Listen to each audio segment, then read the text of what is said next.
नमस्कार, राष्ट्रबोध से मैं पवन केसवानी। कांग्रेस के सबसे पावरफुल नेता या यूं कहा जाए कि सर्वे सर्वा राहुल गांधी इन दिनों भारत जोड़ो न्याय यात्रा के नाम से छत्तीसगढ़ के दौरे पर हैं। छत्तीसगढ़ के आगमन पर ही उनके प्रवक्ता यानी उन्हीं की पार्टी के प्रवक्ता विजय विकास बजाज का एक ट्वीट आया, जिसे आजकल एक्स कहा जाता है। उसमें उन्होंने कहा है कि हमें मार्गदर्शन दीजिए कि हमें भौंकना है या शेर की तरह दहाड़ना है। आप इसी से अंदाज़ा लगा सकते हैं कि कांग्रेस के प्रवक्ता अपना अधिकृत बयान देते हैं, वो भी एक इंटरनेशनल प्लेटफॉर्म पर, और भौंकने की इजाज़त चाहते हैं।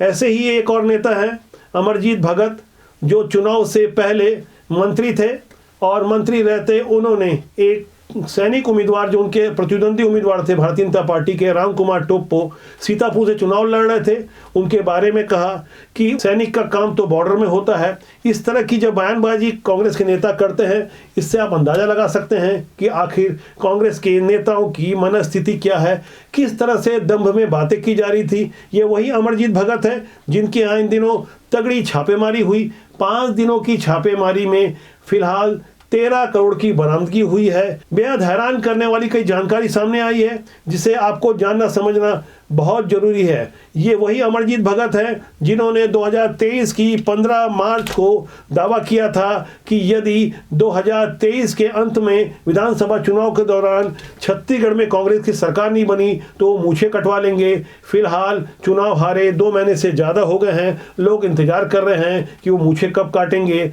लेकिन मूछों पर ताव देते हुए बड़ी ही बेशर्मी के साथ इन दिनों केंद्रीय एजेंसियों के विरुद्ध बयानबाजी कर रहे हैं। जब रंगे हाथों पकड़े गए हैं, केंद्रीय प्रत्यक्ष कर बोर्ड यानी सीबीडीटी ने उनके विरुद्ध साफ तौर पर आरोप लगाया है। दिल्ली में बैठी कमिश्नर सुरभि अहलूवालिया, जो कि केंद्रीय प्रत्यक्ष कर बोर्ड की प्रवक्ता भी है, उन्होंने बाकायदा प्रेस रिलीज जारी की है और जो प्रेस रिलीज के माध्यम से जानकारी दी है और बताया है कि किस तरह से छापेमारी हुई, किस तरह से अमरजीत भगत और उनके गुर्गे रंगे हाथों पकड़े गए हैं। अनेक ठिकानों पर छापेमारी हुई है। ये कहीं और का मामला नहीं है, उसी छत्तीसगढ़ का है जहां कांग्रेस के नेता राहुल गांधी से भौंकने की इजाजत चाह रहे थे। केंद्रीय प्रत्यक्ष कर बोर्ड की ओर से जारी की गई प्रेस रिलीज की कॉपी मैं आपको स्क्रीन में दिखा रहा हूं, जिसे आप गौर से देख सकते हैं, जिसमें साफ तौर पर सुरभि अहलूवालिया, जो केंद्रीय प्रत्यक्ष कर बोर्ड की प्रिंसिपल कमिश्नर हैं, जिन्होंने प्रेस रिलीज में जानकारी दी कि अमरजीत भगत के 25 ठिकानों पर एक साथ छापेमारी के दौरान 2.5 करोड़ कैश और जेवर समेत अनेक अघोषित संपत्ति के दस्तावेज जब्त किए गए हैं। अहलूवालिया ने बताया कि आयकर विभाग ने 31 जनवरी 2024 को अमरजीत भगत और उनके करीबी सहयोगियों सहित कुछ सरकारी अधिकारियों के ठिकानों पर भी जांच अभियान शुरू किया था, जिसमें अमरजीत भगत के करीबी सहयोगियों में से एक रियल एस्टेट कारोबार में है। आयकर विभाग ने अंबिकापुर कलेक्टर को पत्र लिखकर उन 13 लोगों की संपत्ति का ब्यौरा मांगा है जिनके नाम पर यह गोरख धंधा किया गया। तलाशी अभियान में छत्तीसगढ़ के रायपुर, सरगुजा, सीतापुर और रायगढ़ जिलों में फैले 25 से ज्यादा परिसरों को कवर किया गया। तलाशी अभियान के दौरान कई आपत्तिजनक दस्तावेज, अघोषित बैलेंस शीट और डिजिटल सबूत मिले हैं जिन्हें जब्त किया गया है। वहीं इस मामले में इनकम टैक्स विभाग का कहना है कि 13 करोड़ से ज़्यादा की जो संपत्ति मिली है उसमें बेहद संदेहास्पद और आपत्तिजनक सामग्री भी बरामद हुई है। कई ऐसे दस्तावेज हैं जो बेहद हैरान परेशान करने वाले हैं। चौंकाने वाली जानकारी अभी प्रारंभिक है, सिर्फ 5 दिनों की वो जानकारियां हैं जिन्हें कड़ी से कड़ी जोड़कर तैयार किया गया है। नामालूम ऐसी कितनी अघोषित संपत्तियां हैं जिनके बारे में अभी पतासाजी की जानी बाकी है। ऐसे कितने और मंत्री हैं जो पूर्ववर्ती सरकार में जमकर भ्रष्टाचार करते रहे। कई मामले अभी उजागर होने बाकी हैं। इनकम टैक्स डिपार्टमेंट ने जो बातें कही है उनके शब्दों पर यदि गौर करें तो अचल संपत्ति की खरीद में ऑन मनी यानी नगद भुगतान का प्रमाण मिला है। 3 करोड़ रुपए से ज्यादा की बेहिसाब नगद व्यय के साक्ष्य मिले हैं।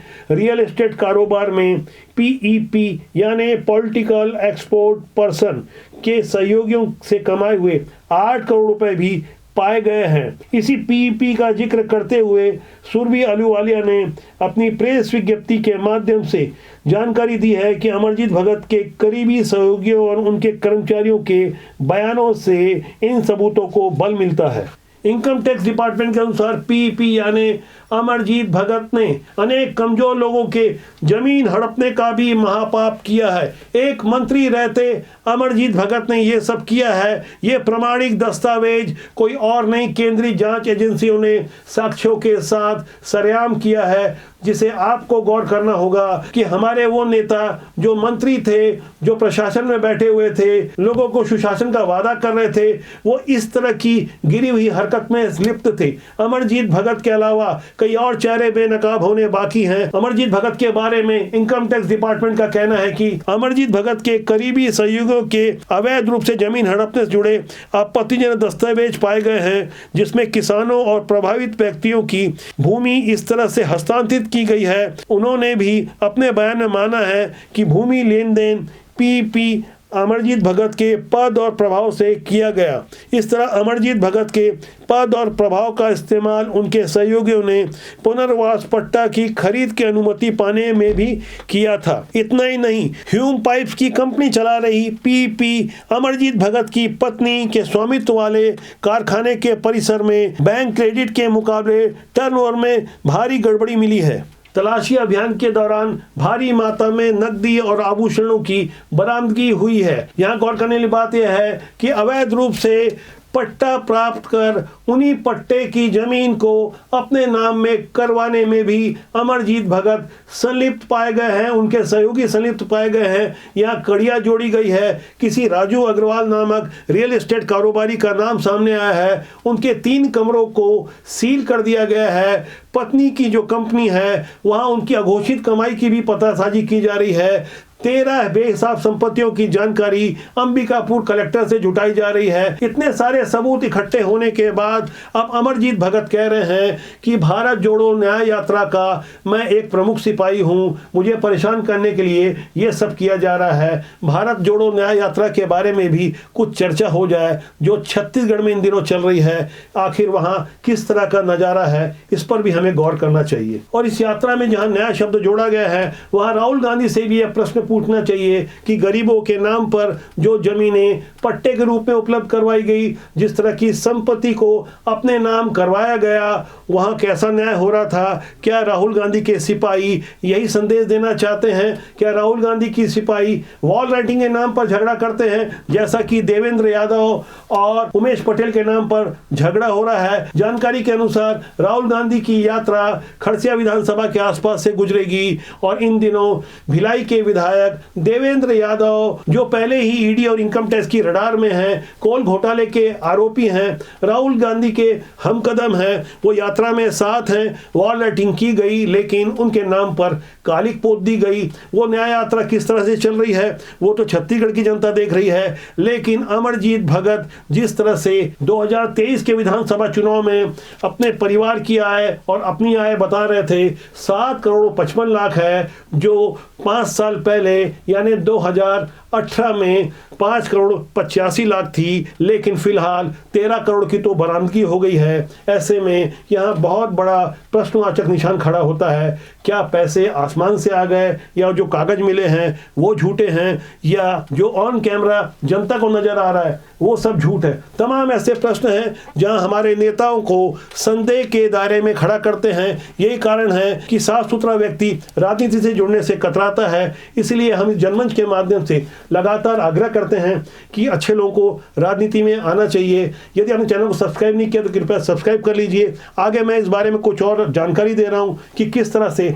छत्तीसगढ़ में पूर्ववर्ती भूपेश बघेल सरकार के कार्यकाल में भारी गोलमाल चलता रहा। महादेव ऑनलाइन सट्टा ऐप के माध्यम से भिलाई के ही वैशाली नगर क्षेत्र के विधायक रिकेश सेन ने विधानसभा में बेहद गंभीर प्रश्न खड़ा किए हैं। आरोप लगाया है कि उनकी विधानसभा क्षेत्र से ही करीब 20,000 युवा इसमें संलिप्त है। गौर करने वाली बात यह है कि वैशाली नगर विधानसभा के कुल मतदाता हैं 2,41,300 के आसपास। महादेव सट्टा ऐप जो कि देश और खासकर छत्तीसगढ़ की बर्बादी में लगा हुआ है, जिन्होंने ईमानदारी से समाचार दिखाने के लिए मुझे व्यक्तिगत रूप से करीब 1 करोड़ का मानहानि का नोटिस दिया है। सौरभ चंद्राकर और रवि उपल इसके प्रमोटर हैं। हम उन्हें आगाह कर देना चाहते हैं कि राजबोध एक ऐसा सशक्त जनमंच है जो अपने इरादों पर अडिग है, सच्चाई के साथ खड़ा है।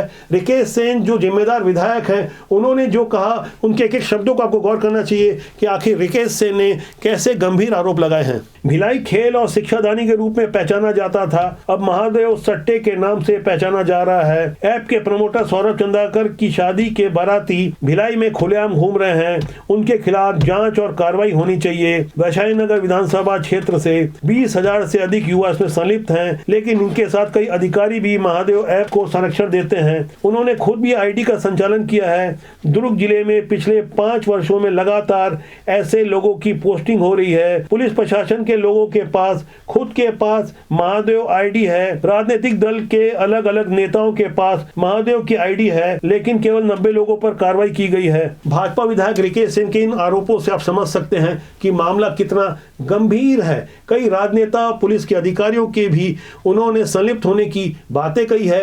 गौर करने वाली बात यह है कि पिछले साल फरवरी में 200 करोड़ रुपए खर्च कर सौरभ चंद्राकर, जो महादेव सट्टा ऐप के प्रमोटर हैं, उनकी शादी हुई थी। इतने भारी भरकम खर्च वाली शादी में दुर्ग, भिलाई, रायपुर से 300 सफेद पोश शामिल हुए थे। उनके वीडियो हमारे पास भी हैं, हमने वो वीडियो कई बार चलाए हैं। इनके चेहरे भी आप देख सकते हैं, कई चेहरे जाने पहचाने आपको नजर आ सकते हैं। ईडी के पास सारी जानकारी है, जांच एजेंसियां लगी हुई है, कई चेहरे अभी बेनकाब होने बाकी हैं। भिलाई केंद्र बिंदु रहा है महादेव सट्टा ऐप का, जहां से सौरभ चंद्राकर और रवि उप्पल ने अपना काला कारोबार शुरू किया था। लेकिन गौर करने वाली बात यह है, यह सब कुछ हुआ है 2019 के बाद से, यानी जब छत्तीसगढ़ में कांग्रेस की सरकार थी और उन्हीं कांग्रेस की सरकार के मुखिया भूपेश बघेल का बकायदा नाम लेकर भारतीय जनता पार्टी का केंद्रीय नेतृत्व स्मृति ईरानी ने आरोप लगाए थे। 508 करोड़ रुपए जो दिए गए थे सीएम भूपेश बघेल और उनकी सरकार के माध्यम से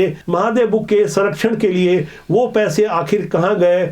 ऐसे आरोप जब बड़ी जिम्मेदारी के साथ लगाए जाते हैं, कोर्ट में दस्तावेज प्रस्तुत किए जाते हैं, तो यहां सवाल तो खड़ा होता ही है। ऐसे आरोपों से भला आम जनता साफ सुथरी राजनीति से कैसे जुड़ सकती है? ऐसे दूषित माहौल को दूर करने के लिए आवश्यक है कि अच्छे लोगों को राजनीति में आना चाहिए, डट के खड़े रहना चाहिए, वरना ऐसे ही बुरे लोगों का राजनीति में कब्जा रहेगा, चाहे वो अमरजीत भगत हो या कोई और। राजनीति की सुचिता के लिए राजपूत आपका अपने जो जनमंच है प्रयासरत है। हमारी कोशिश है कि राजनीति में अच्छे लोगों को आना चाहिए। राजनीति बुरी नहीं होती, उसमें काम करने लोग अच्छे या बुरे होते हैं। तो आज के लिए इतना ही। मेरा आपसे आग्रह है कि चैनल को देखें, लाइक करें, शेयर करें और सब्सक्राइब करना ना भूलें, जिससे आपका और हमारा साथ ज़्यादा मजबूती से लंबे समय तक बना रहे। नमस्कार।